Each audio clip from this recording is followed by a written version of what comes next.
नमस्कार, आप देख रहे हैं आज तक। आपके साथ मैं हूं चित्रा त्रिपाठी। आरंभ है प्रचंड। पूर्वी लद्दाख में चीन की खुराफात और अतिक्रमण वाली चाल के ठीक 2 महीने बाद प्रधानमंत्री नरेंद्र मोदी की धमक एलएसी ने सुनी। प्रधानमंत्री मोदी लद्दाख में पहुंच गए, सेना का मनोबल बढ़ाया, लेकिन इससे ज्यादा उनके 56 इंच वाले सीने से निकली दहाड़ से चीन की बोलती बंद हो गई।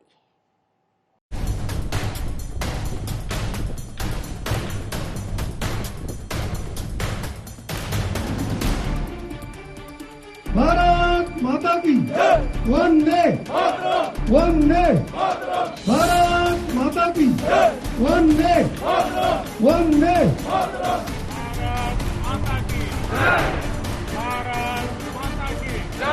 इस राष्ट्रवादी गूंज से 3,500 किलोमीटर दूर बीजिंग में बैठे शी जिनपिंग का दिल कांप गया। विस्तारवाद का युग समाप्त हो चुका है। ये युग विकासवाद का है। भारत माता की वंदे। इन कदमों की आहट से आज बीजिंग में खलबली मच गई।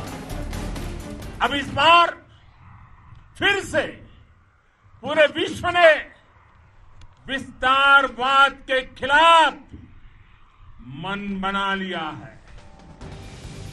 11,000 फीट की ऊंचाई पर दुनिया ने देखा 56 इंच का सीना, जिसके फौलादी इरादे से आज चीन को पसीना आ गया।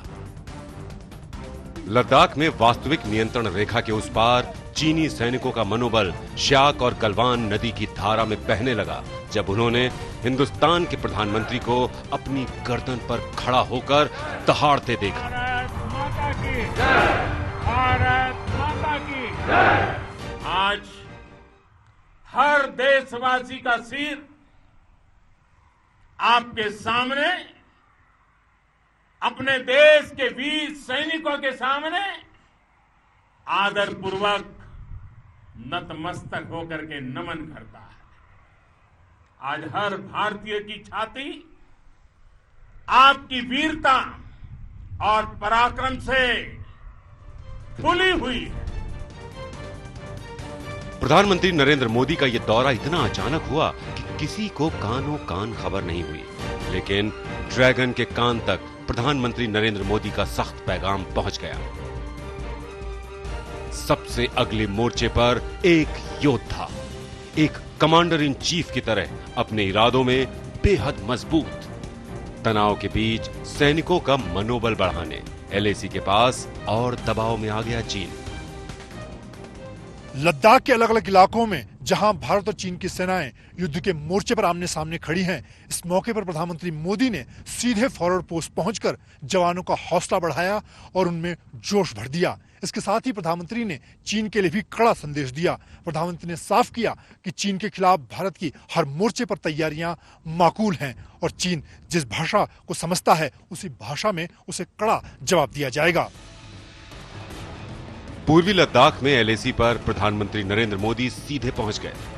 पीएम मोदी के साथ chief of defence staff Bipin Rawat और army chief general Manoj Mukund Naravane Leh airport पर उतरे और सीधे 11,000 फीट की ऊंचाई पर नीमू के लिए रवाना हो गए, जो चीन से सिर्फ 250 किलोमीटर की दूरी पर है। वहां फॉरवर्ड पोस्ट पर प्रधानमंत्री का जाना एक बड़ी बात है। नीमू में प्रधानमंत्री ने आर्मी, एयरफोर्स और आईटीबीपी के जवानों से बात की, उनसे लद्दाख में ताजा हालात पर चर्चा की। खुद प्रधानमंत्री सेना की वर्दी में नजर आए, 14 कोर के अधिकारियों से बातचीत की, सेना के अफसरों से एलएसी पर हालात का अपडेट लिया, सेना के अफसरों से एक एक पोस्ट की ग्राउंड रियलिटी पर जानकारी ली और खुद 8 माउंटेन डिवीजन के जीओसी ने खुद प्रधानमंत्री नरेंद्र मोदी को सब कुछ बताया। प्रधानमंत्री ने बड़े गौर से सब कुछ देखा, सुना। प्रधानमंत्री का ये जो दौरा है, ये हमारी फौजों को हौसला अफजाई करने के लिए था, उनको शाबाशी देने के लिए था कि गलवान में आपने चीन को यानी कि पीएलए को मुंह तोड़ जो जवाब दिया है, और साथ साथ में कि हर किस्म की स्थिति के लिए आप तैयार रहें, क्योंकि इस वक्त जो स्थिति है वो ठीक नहीं है। किसी पड़ोसी देश से तनाव चरम पर हो और वो भी चीन जैसे पड़ोसी देश से, उस वक्त सरहद के पास प्रधानमंत्री नरेंद्र मोदी का पहुंचना सेना में नई ताकत भर गया। लेह में प्रधानमंत्री Modi war memorial hall of fame गए। यहां प्रधानमंत्री ने शहीदों को श्रद्धांजलि दी। फिर आर्मी हॉस्पिटल पहुंचकर पीएम ने घायल जवानों से मुलाकात की जो गलवान घाटी में हुई झड़प में घायल हुए थे। जो वीर हमें छोड़ के चले गए हैं वे भी ऐसे ही नहीं गए। आप सबने मिलकर के करारा जवाब भी दिया। शायद आप घायल है, अस्पताल में है, इसलिए शायद आपको अंदाज नहीं आता होगा, लेकिन 130 करोड़ देशवासी आपके प्रति बहुत ही गौरव अनुभव करते हैं। नीमू पोस्ट न सिर्फ काफी ऊंचाई पर है बल्कि यहां पहुंचना भी काफी मुश्किल है। पूरा इलाका जंस्कार रेंज से घिरा हुआ है जिसके पास से ही सिंधु नदी गुजरती है। लेकिन आज प्रधानमंत्री मोदी के आक्रामक तेवर को देखकर चीन के दिल पर क्या गुजर रही होगी ये शी जिनपिंग ही जानते होंगे। अभिषेक भल्ला के साथ मंजीत नेगी, लेह आज तक।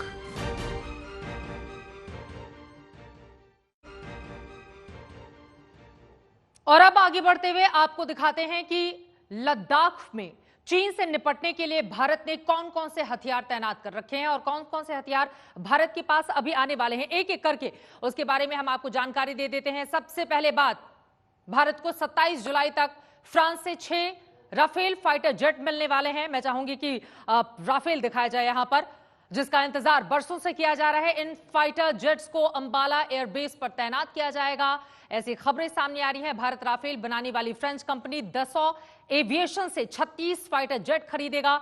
उम्मीद की जा रही है कि 2022 तक ये सभी फाइटर जेट मिल जाएंगे। एलएसी पर चीन के साथ जारी तनाव के बीच राफेल हमारे लिए बेहद जरूरी भी है। भारतीय वायुसेना ने पहले भी फ्रांस, रूस और ब्रिटेन जैसे देशों से फाइटर जेट खरीदे हैं। फ्रांस से हमने जो भी फाइटर जेट खरीदे वो सभी दसॉ एविएशन के ही हैं। तो राफेल का इंतजार किया जा रहा है और इसी महीने यह खुशखबरी हमें मिल जाएगी। और अब दूसरा, अगला S-400। ये एयरक्राफ्ट क्रूज मिसाइल और यहां तक कि एटमी मिसाइल को भी हवा में ही मार गिराने में सक्षम है। इसे दुनिया के सबसे खतरनाक मिसाइल डिफेंस सिस्टम की उपाधि मिल चुकी है। इसकी ताकत का राज छिपा है इसमें लगी 3 तकनीकों में। आपको यह भी बताते चलें कि रूस से जल्द S-400 मिसाइल डिफेंस सिस्टम हासिल करना है ताकि किसी भी दुश्मन को, खासतौर से अभी जो हमारा पड़ोसी है, उसे मुंहतोड़ जवाब दिया जा सके। S-400 के बाद अब बात स्पाइस 2000 बमों की कर लेते हैं। आपको बताते चलें कि 2000 बम का एडवांस वर्जन खरीदने पर हिंदुस्तान की लगातार तैयारी थी। स्पाइस बम 2000 बंकरों को आसानी से नष्ट कर सकता है। जिन बमों को खरीदने की योजना बनाई जा रही है वो वॉरहेड का इस्तेमाल कर आसानी से बिल्डिंगों को नष्ट कर सकता है, जबकि इससे पहले वाले संस्करण इमारतों के अंदर घुसने और फिर फटने में सक्षम थे। कुछ साल पहले भारत ने इजराइल से स्पाइस 2000 स्मार्ट बम की खरीद भी की थी और अब एक बार फिर से हमारी बड़ी तैयारी है। और यह हम आपको दिखा रहे हैं पिनाका रॉकेट सिस्टम। आपको बता दें, इन तमाम मिसाइलों के जरिए, एयरक्राफ्ट के जरिए, पिनाका रॉकेट सिस्टम के जरिए दरअसल कोशिश यही है कि हम यानी कि हिंदुस्तान अपनी ताकत को इतना ज्यादा बढ़ा ले। और आज पीएम नरेंद्र मोदी को भी आपने सुना, हम शांति चाहते हैं लेकिन कमजोर शांति नहीं ला सकता और इसी वजह से हिंदुस्तान को बनना है ताकतवर। और इन तमाम पिनाका रॉकेट सिस्टम या फिर रॉकेट लॉन्चर या फिर जितने भी हमने आपको एक एक करके दिखाई, उनके जरिए हिंदुस्तान अपनी ताकत में इजाफा करने की लग रहा है कोशिश। उधर प्रधानमंत्री नरेंद्र मोदी जब कुछ ठान लेते हैं तो इसकी भनक उनके साये को भी नहीं लगती है। किसी को अंदाजा भी नहीं था, अगर आज की हम बात करें या फिर पहले की, पुलवामा कांड के बाद वो क्या करने वाले हैं, अगर थोड़ा हम आपको पीछे लेकर चलें। लेकिन पाकिस्तान पर एयर स्ट्राइक हो गई। किसी को पता नहीं था कि मोदी लद्दाख जा रहे हैं, लेकिन गए तो चीन में हलचल मच गई, खलबली मच गई। प्रधानमंत्री मोदी ने वहां जाकर चीन की चाल को डिकोड कर दिया है और इसी वजह से चीन भी इस वक्त बौखलाया हुआ है।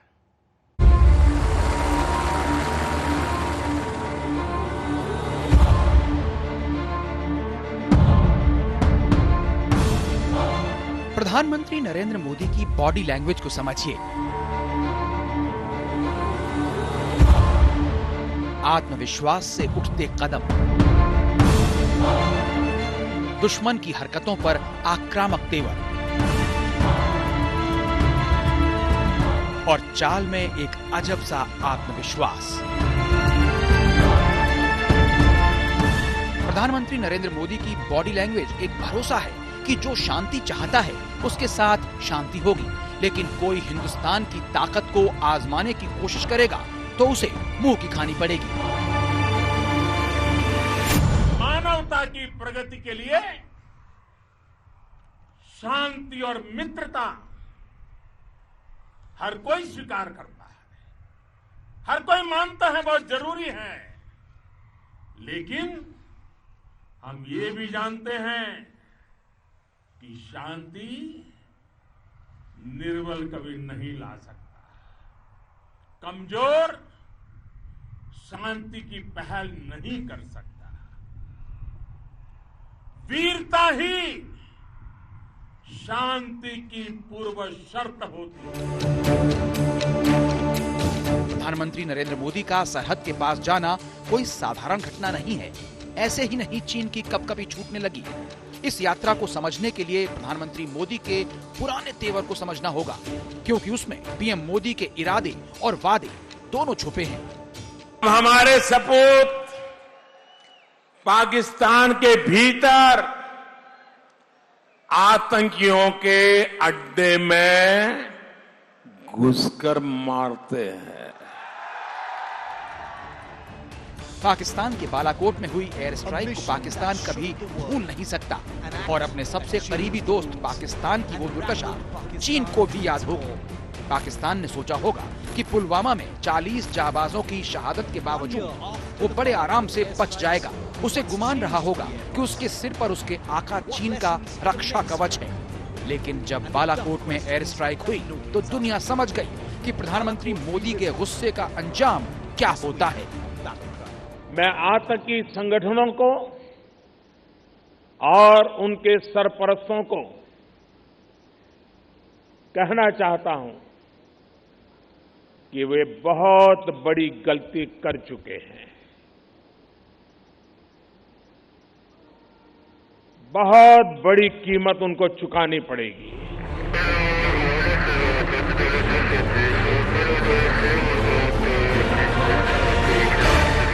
पाकिस्तान पर एयर स्ट्राइक से पहले सर्जिकल स्ट्राइक भी हुई थी।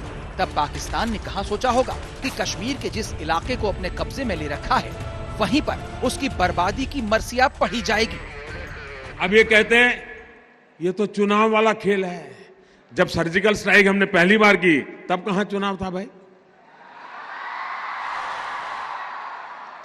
ये हमारा सिद्धांत है, हम घर में घुस के मारेंगे। इसीलिए शुक्रवार को जब चीन से तनातनी के बीच प्रधानमंत्री मोदी लद्दाख पहुंचे तो सामरिक मामलों पर बारीकी से नजर रखने वालों को समझ में आ गया कि आने वाले दिन चीन के लिए मुश्किल भरे होंगे। कि ये जो विजुअल्स हैं ये ना सिर्फ भारतवर्ष में देखे जा रहे हैं, ये चीन में, पाकिस्तान में, अमेरिका में, रूस में, दुनिया भर में ये विजुअल्स जा रहे हैं और एक सिग्नल जा रहा है, देखिए साहब हमें बेवजह मत छेड़िए। उसका ख्याल था कि कोरोना के टाइम में हमारे ठंडे पसीने छूट जाएंगे, हम आत्मसमर्पण कर देंगे उसकी घुड़की से। जवाब मिल गया और अभी तो साहब बाकी है, ये तो ट्रेलर है। जो देखा है चीन ने अभी तक ट्रेलर है, और अगर चीन बेवजह तंग करेगा तो साहब उल्टे बांस बरेली को पड़ जाएंगे। प्रधानमंत्री नरेंद्र मोदी ने लद्दाख पहुंचकर एक तीर से 5 निशान कर दिए। सबसे पहले देश को विश्वास दिला दिया कि अपनी सरहदों की हिफाजत के लिए सरकार के कदम कहीं तक जा सकते हैं। दूसरी बात ये कि सैनिकों में ये हौसला भर दिया कि देश का प्रधानमंत्री खुलकर उनके साथ खड़ा है। तीसरी बात ये कि चीन को ये पैगाम साफ साफ मिल गया कि हिंदुस्तान अब छेड़ने पर छोड़ने वाला नहीं है।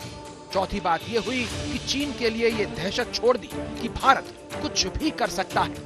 और पांचवी बात ये भी हुई कि प्रधानमंत्री मोदी ने बातचीत का दरवाजा भी खुला रखा। देश के वीर सपूतों ने गलवान घाटी में जो अदम्य साहस दिखाया, वो पराक्रम की पराकाष्ठा है। देश को आप पर गर्व है, आप पर नाज है। प्रधानमंत्री नरेंद्र मोदी का LAC के करीब पहुंचना इसलिए भी खलबली मचा रहा है कि इससे पहले वहां सैनिक साजो सामान जुट चुका है।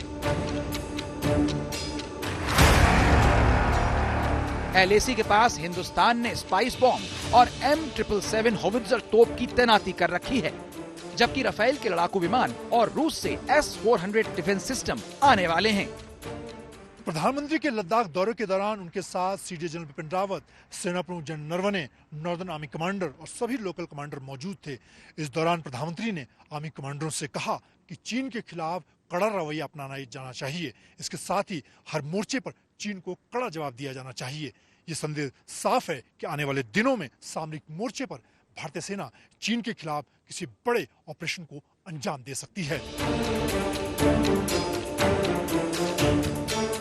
जबकि सैनिक टुकड़ियों की तैनाती पहले से ही दुरुस्त है और इन सब के बीच प्रधानमंत्री मोदी का वहां जाना यही बताता है कि हिंदुस्तान ने चीन की ताकत को डिकोड कर लिया है। भारत माता की। मंजीत नेगी, लेह, आज तक। प्रधानमंत्री नरेंद्र मोदी आज जब लेह पहुंचे तो वहीं कांग्रेस पार्टी ने भी एक पुरानी इंदिरा गांधी की तस्वीर देश के सामने रख दी। ये तस्वीर 1971 में पाकिस्तान से युद्ध से ठीक पहले की है। वहां से वो लौटी तो पाकिस्तान को तोड़कर बांग्लादेश की बनाने की रणनीति वो तैयार कर चुकी थी। अब प्रधानमंत्री मोदी ने चीन से तनाव के बीच लद्दाख जाकर चीन के अंदर बढ़ा दी है बेचैनी।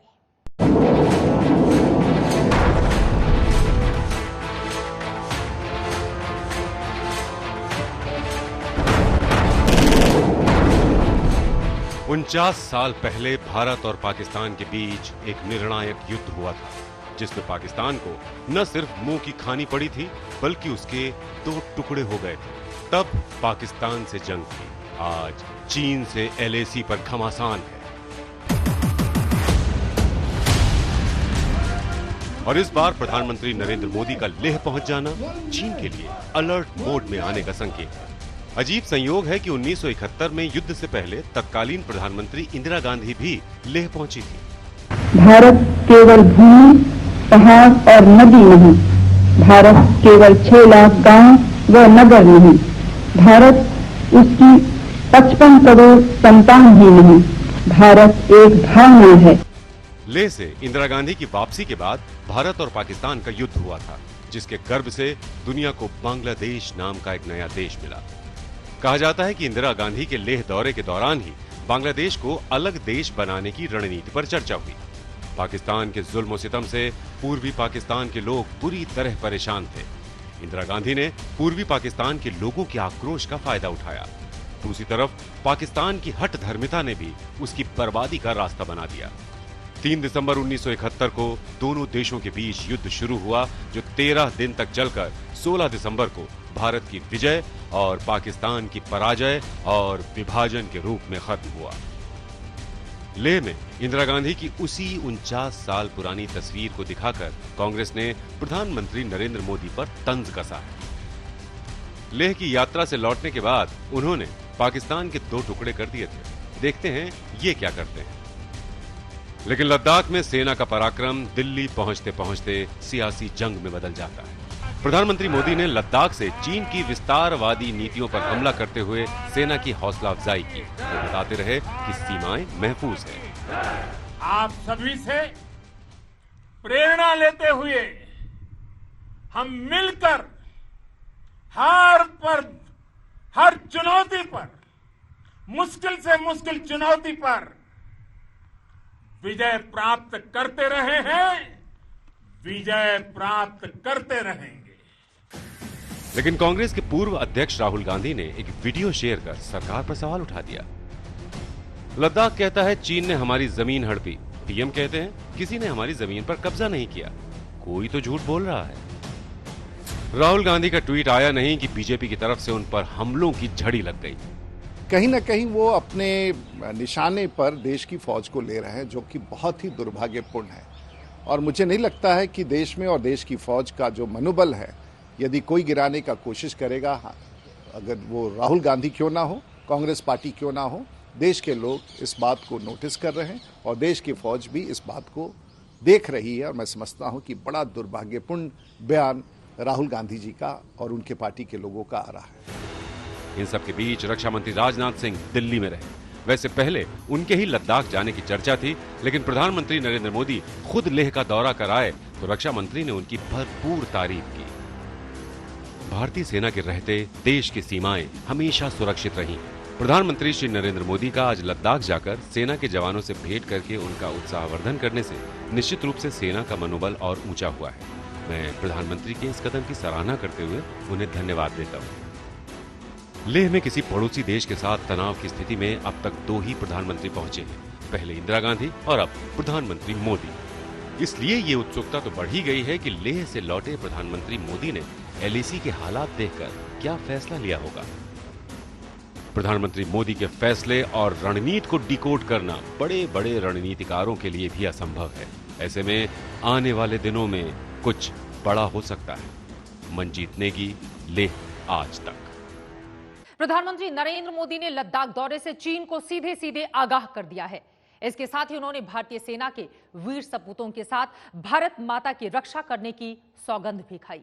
लद्दाख में पीएम मोदी की मौजूदगी से जवानों में जबरदस्त जोश भर गया और सरहदी इलाका भारत माता की जय के नारों से गूंज उठा।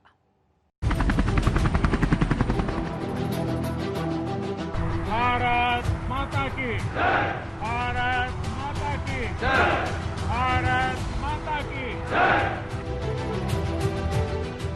चीन से तनातनी के बीच फॉरवर्ड पोस्ट पर पहुंचे मोदी को देख जवानों का आसमान छू रहा हौसला और भी बुलंद हो गया। भारत माता की वंदे वंदे, भारत माता की। भारत माता के इन नारों से पूरी घाटी गूंज उठी। भारत माता की जय, भारत माता की जय। वहीं इस गूंज से LAC के पार बैठे दुश्मनों का कलेजा कांपने लगा। ये शूरवीर जब इस वर्दी को पहनते हैं तब सौगंध खाते हैं कि वो किसी भी कीमत पर भारत माता की रक्षा करेंगे। सौगंध मुझे इस मिट्टी की, मैं देश नहीं मिटने दूंगा, मैं देश नहीं टूटने दूंगा, मैं देश नहीं झुकने दूंगा। चीन हो या पाकिस्तान, 1962 हो, 1965, 1971 या 1999 का करगिल युद्ध, या फिर जब गलवान में चीन को सबक सिखाने का मौका आया, इन पराक्रमियों ने अपने प्राणों की आहुति देकर भी मातृभूमि की रक्षा की। ऐसा करते हुए इन्होंने जन्म देने वाली अपनी माता और भारत माता दोनों का ऋण दुश्मनों के घुटने टिका कर उतारा है। मैं सबसे पहले 2 माताओं का स्मरण करता हूं। जब भी मैं राष्ट्र रक्षा के विषय में सोचता हूं तो मैं सबसे पहले 2 माताओं का स्मरण करता हूं। पहली, हम सभी की भारत माता। जब मैं 2 माताओं का स्मरण करता हूं, पहली हम सभी की भारत माता और दूसरी वे वीर माताएं, दूसरी वे वीर माताएं जिन्होंने आप जैसे पराक्रमी योद्धाओं को जन्म दिया है। मैं उन 2 माताओं का स्मरण करता हूं। ये वो शूरवीर हैं जो अपनी माता और भारत माता दोनों के मान सम्मान के लिए अपने जीवन की बाजी लगा देते हैं। चीन हो या पाकिस्तान, जब जब दुश्मनों ने भारत माता की तरफ आंख उठाकर देखा, तब तब इन वीर सपूतों ने अपने प्राणों की चिंता किए बिना उन्हें करारा जवाब दिया। भारत माता के दुश्मनों ने आपकी फायर हुई देखी है और आपकी फ्यूरी भी। साथियों, लद्दाख का तो ये पूरा हिस्सा ये भारत का मस्तक है, 130 करोड़ भारतीयों के मान सम्मान का प्रतीक है। पीएम मोदी के जोशीले भाषण ने इन जवानों का संकल्प और मजबूत कर दिया। लद्दाख की बर्फीली फिजाओं में उत्साह की नई गर्मी पैदा कर दी। साधनों, संसाधनों और हौसलों से भरपूर नए भारत के इन जवानों ने अब ठान लिया है कि वो दुश्मन को सबक सिखाकर ही दम लेंगे। पीएम मोदी उन जवानों से भी मिले जो गलवान की झड़प में घायल हैं और अस्पताल में हैं। इन शूरवीरों को जन्म देने वाली माताओं को भी उन्होंने नमन किया। मैं आपको तो प्रणाम करता हूं, आपको जन्म देने वाली आपकी वीर माताओं को भी प्रणाम करता हूं। शत शत नमन करता हूं माताओं को, जिन्होंने आप जैसे वीर योद्धाओं को जन्म दिया है, पाला पोसा है, लालन पालन किया है और देश के लिए दे दिया है। उन माताओं का जितना गौरव करें, उनको जितना सर झुका करके नमन करें, इतना कम हो।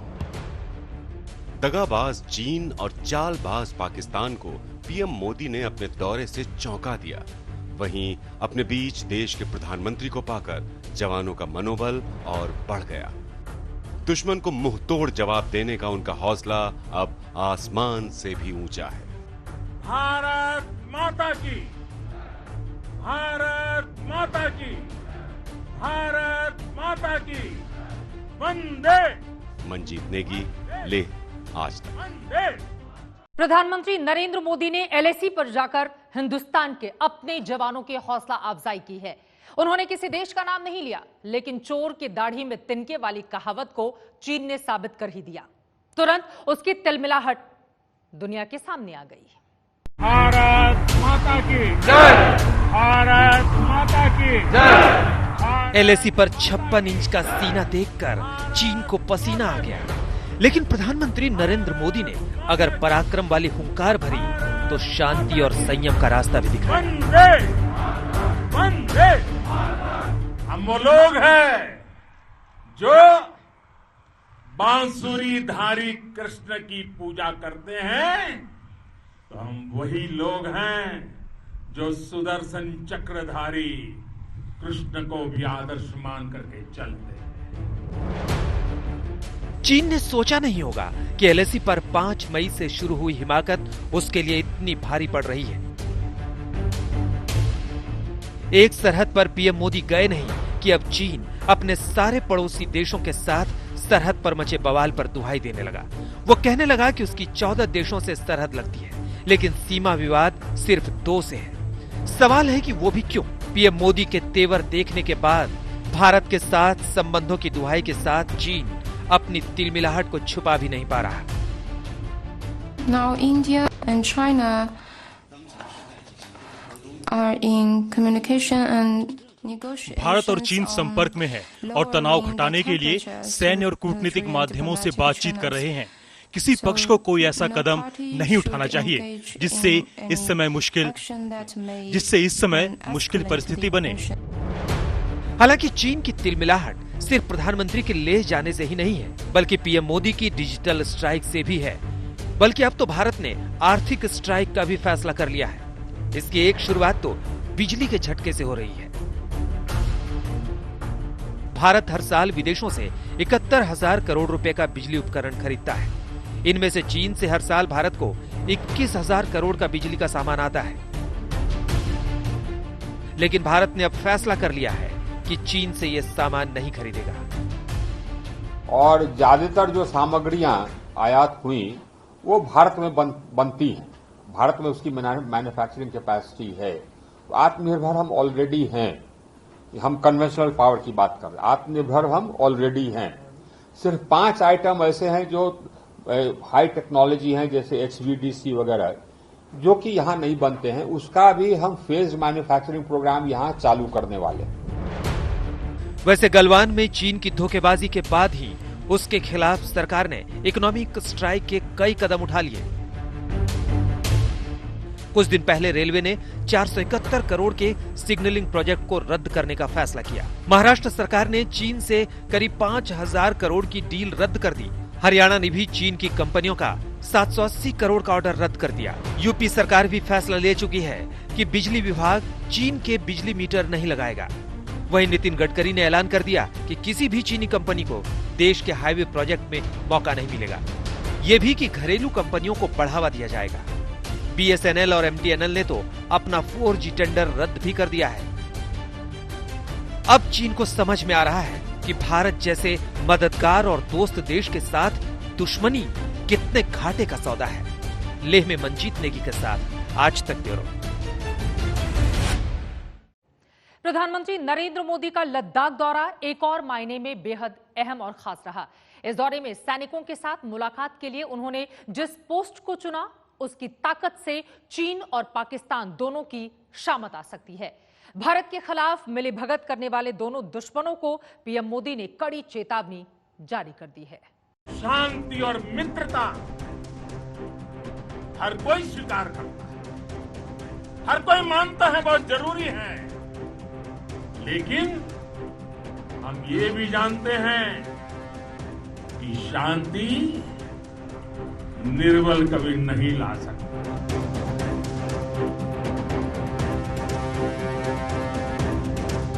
नीमू फॉरवर्ड पोस्ट पर पीएम मोदी का दौरा न केवल चीन बल्कि पाकिस्तान के लिए भी चेतावनी है। सामरिक दृष्टि से ये पोस्ट ऐसी जगह है जहां से भारतीय सेना चीन और पाकिस्तान दोनों को साध सकती है, यानी दोनों पर हमला कर सकती है। भारतीय सेना ने 1999 में पाकिस्तान के साथ हुए करगिल युद्ध के बाद नीमू में अपना सैन्य बेस बनाया था। अब दो तरफा युद्ध में इस बेस की अहमियत बढ़ गई है। इस बार लद्दाख में चीन की हिमाकत के साथ ही पीओके में चीन और पाकिस्तान की हरकतें तेज हो गई हैं। सूत्रों के मुताबिक चीन पाकिस्तान के खैबर पख्तूनवा से पीओके के मुजफ्फराबाद तक सुरंग बना रहा है। पाकिस्तानी सेना की इस सुरंग को चीन के टेक्नीशियन तैयार कर रहे हैं। इस सुरंग से खैबर पख्तूनवा से पीओके की न सिर्फ दूरी कम हो जाएगी बल्कि पाकिस्तानी सेना की पीओके तक पहुंच भी आसान हो जाएगी। चीन का मकसद एलओसी पर भारत को उलझाने का है।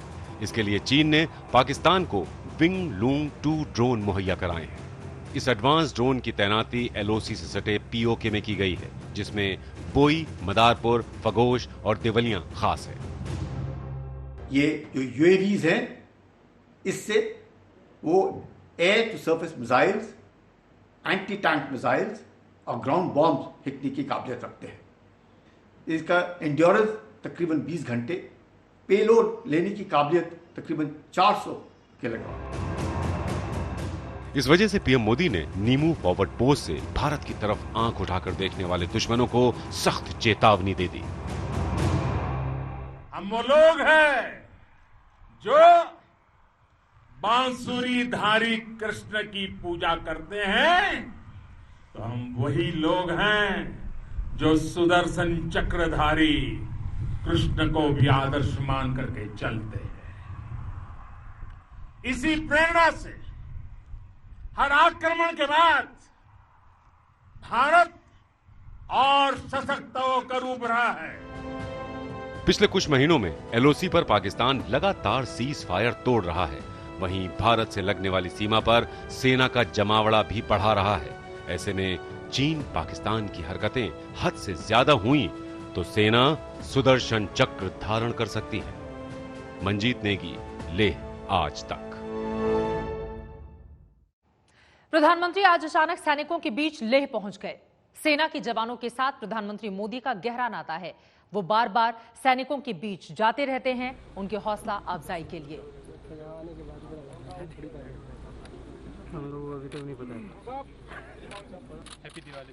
हड्डियां गलाने वाली भयानक ठंड हो या दूसरी कठिन परिस्थितियां, देश की रक्षा करने वाले जवानों को अपनेपन का एहसास हमेशा देते हैं प्रधानमंत्री। जब से नरेंद्र मोदी प्रधानमंत्री बने, वो हर साल अचानक जवानों के बीच जाकर उन्हें सरप्राइज देते हैं। साल कोई भी रहा हो, उनकी ये आदत नहीं बदली। 2014 से लेकर 2020 तक वो लगातार भारत के वीर जवानों को ये हौसला दे रहे हैं कि देश का नेतृत्व उनके काम का बेहद सम्मान करता है और हर हाल में उनके साथ खड़ा हुआ है। तो देखा आपने, प्रधानमंत्री नरेंद्र मोदी ने एक तरफ हमारे सैनिकों की हौसला अफजाई की तो वहीं दूसरी तरफ हमारे पड़ोसियों को, खासतौर से दुश्मन देश को यह बड़ा संदेश भी दे दिया है कि छेड़ोगे तो छोड़ेंगे नहीं। हमारी इस पेशकश में बस इतना ही। देश और दुनिया की बाकी खबरों के लिए आप देखते रहिए आज तक।